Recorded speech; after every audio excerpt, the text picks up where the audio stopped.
Hello, I'm Chris, and we are Soul Evolution Collaborative, and it is my pleasure and joy to be here with you right now. We are thrilled that you're here, and we hope to offer some inspiration, some spiritual upliftment, and a new take on life in our own Soul Evolution Collaborative kind of way. So, we have stripped down the Sunday mornings to offer you a streamlined experience that fits your needs. We have this strong desire to bring an updated message of inspiration to the world in the time that we seem to kind of all need it the most. So, the Soul Evolution Collaborative is dedicated to personal transformation and communal evolution. So, two quick things to get out of the way before we jump in. Everything you could want to know about Soul Evolution Collaborative and this community can be found at www.soulevolutioncollaborative.org. And it is with communities with missions like ours that bring change to the world. So we are actively creating a new earth and ways of life that benefit everyone. So if you are in any way able to help continue this mission, we gratefully welcome your support. We are funded by donations from people like you. So donations can be made at that website, soulevolutioncollaborative.org, or through the link um, in the chat. That being said, all donations are tax deductible and greatly appreciated. All right, so let's jump in. This month, we are focusing on this book. It is Developing Ecological Consciousness, The End of Separation by Christopher Uhl. And this is in conjunction with CSL's global themes around nature. It's been a really fun experience. It's a powerful book for us to be looking at. So if you want to get it, we highly recommend it, and we can read along, play along together. So this week, I want to jump into one of the concepts that I learned about in the third chapter, and it's called Umwelt. And the author uses this explanation. So he was, somewhere near his house. The bulldozers had come and taken out, some acres of forest, and it, affected him. He was a little saddened by it. And so he went to where they cleared the land, and he was pleased to find some saplings that survived the bulldozing.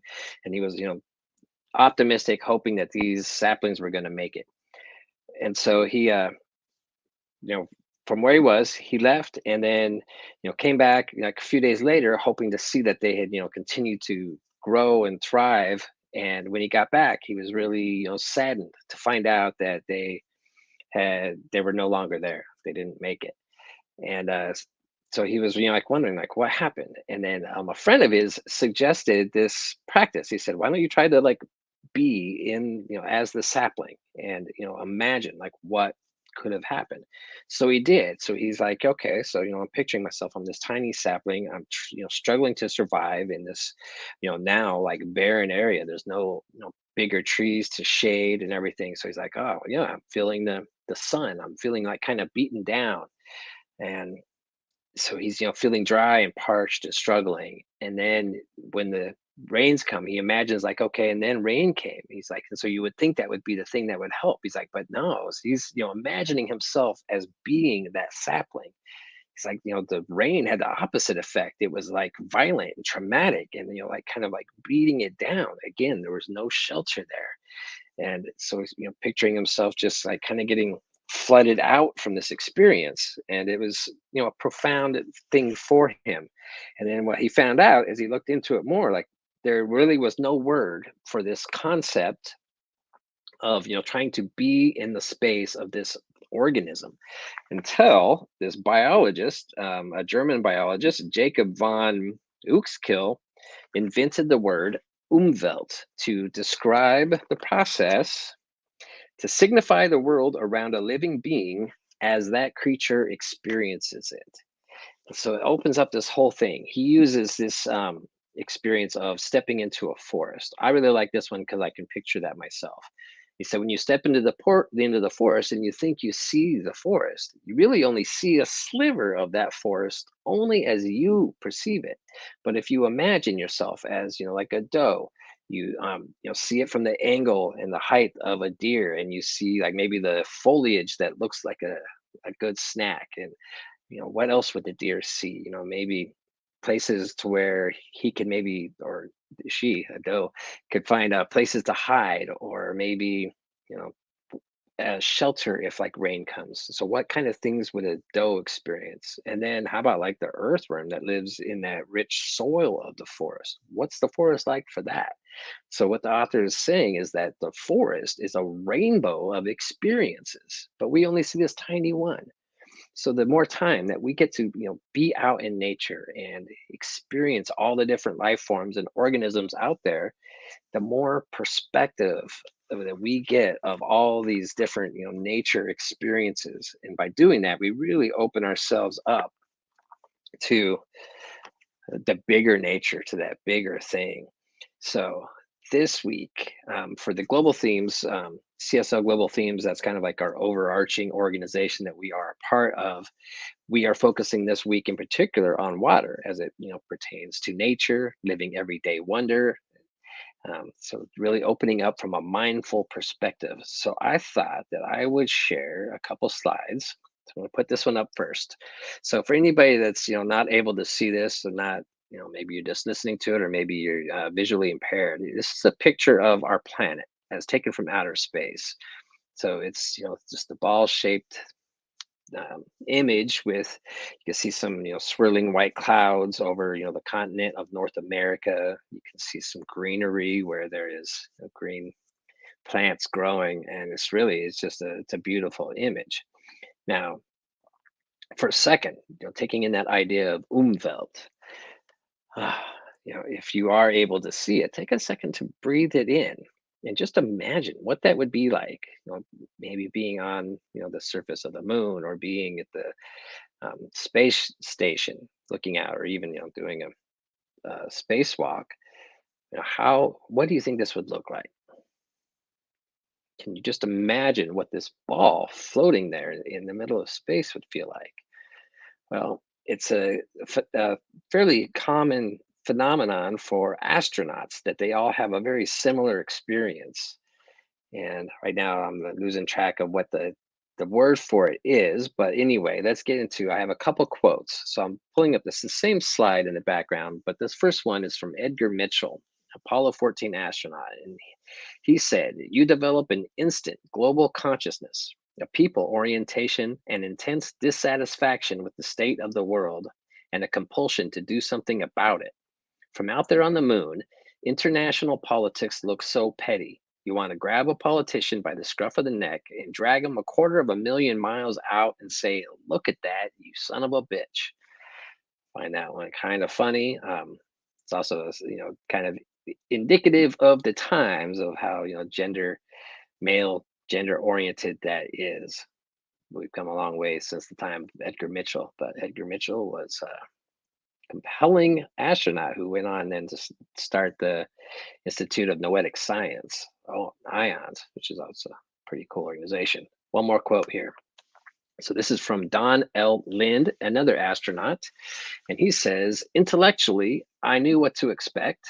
I have probably looked at as many pictures from space as anybody, so I knew exactly what I was going to see. But there's no way you can be prepared for the emotional impact. It brought tears to my eyes." So you hear this. I Googled those types of quotes, and there was a whole bunch that came up. Even one that's fairly recently from a space tourist, which is a brand new thing in our shared experience of life, and had a very similar kind of take on it. It's life changing, apparently, to see the Earth from this perspective. So I thought that would help kind of bring us into this space where we are working on developing an eco consciousness. It's recognizing our oneness with all of life, oneness with our planet as a living, breathing organism, and that we are essentially a microorganism to this planet. So the more that we open up to this eco consciousness and try to be that, you know, it brings kind of some more meaning into our spiritual life, into our spiritual existence, and oneness with it all. So it's a powerful practice, and really, something that our planet needs, our environment needs, if we are going to continue on as the human race on this planet Earth. We have to make some shifts. We have to figure out how to make this world literally work for everyone. We have kind of wreaked a little bit of havoc all over this planet, the way we have kind of over harvested resources, you know, not taking the proper precautions of keeping everything, clean, um, you know, pollution, smog, all kinds of things. We have a lot of things to really think about if we are going to continue on. How we've kind of joked about, like, the earth is going to be fine. It's going to continue on. It'll be human beings that don't continue on. But at the same time, we have a deeper kind of a responsibility to all of that, to this entire ecosystem. Because yes, while that's true, Mother Nature always finds a way, and if it causes our extinction in order to save itself, it will survive. But let's think about, like, maybe what other species that we lose in that process. We're not the only ones that would become extinct if we made this planet inhabitable for centuries until it heals and repairs itself, much like it whatever happened after the age of the dinosaurs. So that's our look this week at the book, is that idea of Umwelt. But now, leaning back into that, the reason why this planet, like I showed those pictures, they call it the pale blue dot. And the reason why is because from outer space. It's blue because of all the water. 71% of the surface of the planet is water, and yet only a very small percentage of that is drinkable and usable for crops. And all of that is kind of recycled through this process to where it gets watered, it runs it down, it evaporates, it goes up into the clouds, and we use it. But so much water on this planet, and so little of it that we are able to use. So I think there's kind of a spiritual lesson in that. We are practicing the science of mind, and that says that we are living and breathing in this infinite universe of infinite potential, abundance of all things. And at the same time, collectively, like, we're really only able to use a very small portion of what is available to us by this theory of spiritual infinite abundance. Of course, on this planet we have a kind of a responsibility to share these resources, and that hasn't necessarily happened in the past. So it will require global shift in consciousness if we want to really create this world that works for everyone. So all that being said, let's just look at a couple, things that we can learn from water, and just move on with our day. So here we go. Spiritual lessons from water. One, have you ever taken, a glass of, like, really murky, dirty water, or maybe you swirl it up, but then you can set it down on a counter and just wait and watch? It's actually a really good meditation technique. If you put some glitter in it in a bottle, cap it up, you swirl it and just let it sit there, and then just take it in. But, like, dirty, mucky water, those particles that are in there, when it's all shaken up, in time, as you let it just be calm, they all settle to the bottom, and then you end up with clear water. So that's our first lesson, is to allow yourselves, bring calm to yourself when you are in the world and you're getting agitated, or you're trying to solve a problem and the problem seems very pressing, and you're getting, worked up. Your mind is bouncing all over the place. Let's be like water and just find calm. So what this means is just take a few moments, maybe several moments, and just breathe. Find your pull your attention away from whatever is agitating you, or whatever the problem is, the challenge that you need a solution for, and focus on your breath. Focus on an object that's unrelated to the challenge, and just be with that for a minute, or maybe several minutes if that's how long it takes. And just watch as all those thoughts in your mind do kind of settle down, just like the water.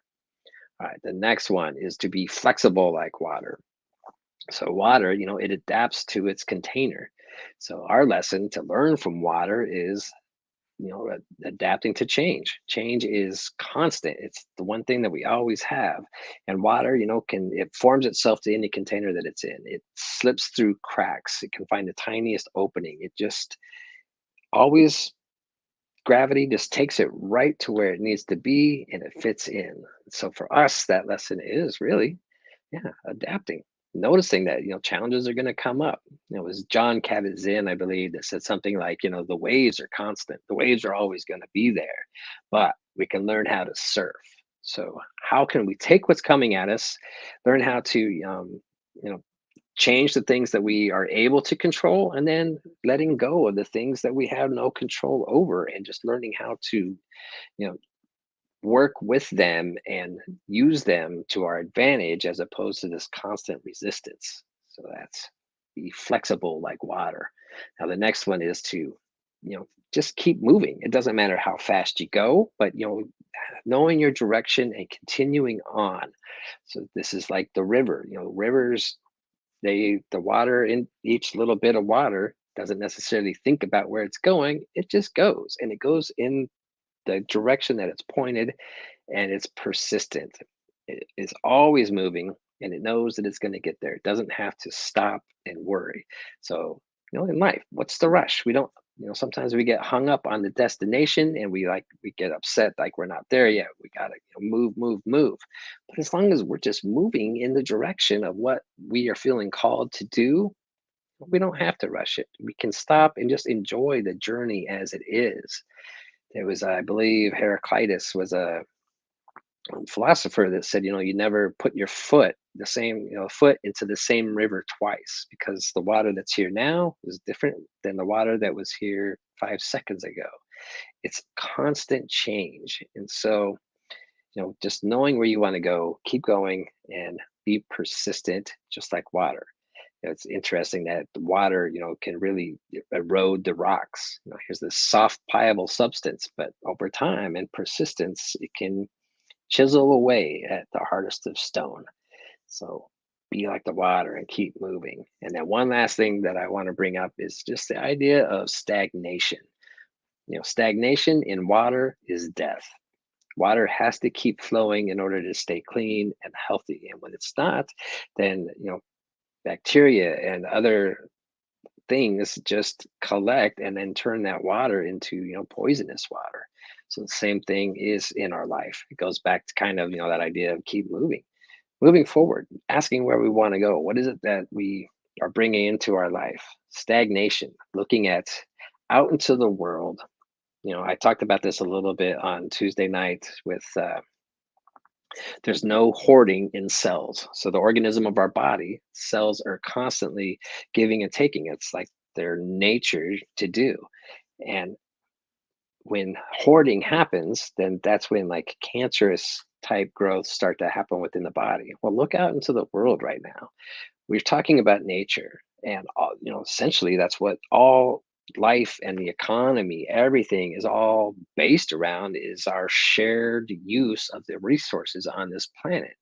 And we've created like this monetary system that kind of determines who gets access to what resources. And it's gotten to this place, to where a very, very small amount of human beings are controlling the vast amount of, the circulation that is what enables people to have access to those resources. So many people are hoarding the access to those by storing up billions of dollars sitting in some offshore account, just so that they can kind of do that totem pole thing on the Forbes 100, who's the highest, and all that resources there, while so many people go without. This is stagnation, and this leads to death. And so we've really got to make this shift in our collective agreement that all life is sacred, that all life is worth supporting and having in this world that we are in. No one is given all the resources. We were all given it, and we can learn from our ancestors of the past. Indigenous cultures. There are philosophies and people out there that have been practicing this way of life, that have been trying to teach and steer us towards that in a long way. So developing ecological consciousness, our oneness with all that is, including all human beings and all other life on this planet, living in the way that will help create this world that will still be here 7 generations from now, and another 7 from then, and just continuing on and on. When we drop this old model of competition for the resources that, we have to kind of climb to the top of the hill in order to have the resources, and then, that competition that breeds like, this is mine, and the rest of you, I'm sorry, I won the competition, I get it, you're kind of out of luck. Dropping that idea of competition and moving into the idea of cooperation. It used to be thought that competition was the only way for innovation to happen. And maybe that was at the time. Maybe that model worked exactly how it was supposed to and got us to a point. But we are getting to a place where more people are waking up. And I'm hopeful, about like Gen Z and millennials having greater awareness that innovation through competition worked for a while, but really, how much further can we get when we learn how to cooperate instead of, competing? When we know that everybody has the resources that they need for survival, then your mind is free to, imagine greater possibilities to apply yourself to create those instead of how many people with great minds are stuck working in a job that is just there to pay the bills. No, it's this whole thing with money and resources, and the how much of it now is really just created in a computer. There's new money right there, infinitely abundant. How many jobs are created just so that there's a job for everybody? We have jobs that are highly needed that we will always need. And it seems like most of those are some of the lowest paying jobs out there. So we have a lot of people that are in the wrong place because there's people that would love to work those jobs, but they have a desire to live really well, so they have instead chosen jobs that pay better, but it's something that they don't like. And a lot of times it's these jobs that are really just created as part of this system to say that there's enough jobs out there. And then but some of those people are sitting there like, man, I really wish I could just be in this other job flipping burgers. That's just like the proverbial one where people get hung up on saying that we shouldn't provide a living wage for somebody flipping burgers. And these are the jobs that are needed. It's something that we're all in, that everybody, if you've ever gone, to a grocery store or to, a restaurant, all these kind of jobs are very necessary for the way we live. So that's a lot of rambling. I know it. Bear with me. Let's just lean into new ways of being on this planet, develop our ecological consciousness of one ecology for all of us. And, you know, as we do one by one, as we wake up, we all are affecting the collective consciousness. We all have the opportunity to speak our minds when we are in positions of power, when we are in places where we are, communicating with those positions of power. We are the many, and the more we speak up one at a time, the more we wake up one at a time, the more we do create a world that works for everyone. So let's be like water this week and learn how to roll and adapt and create all new things through persistence and steady momentum forward.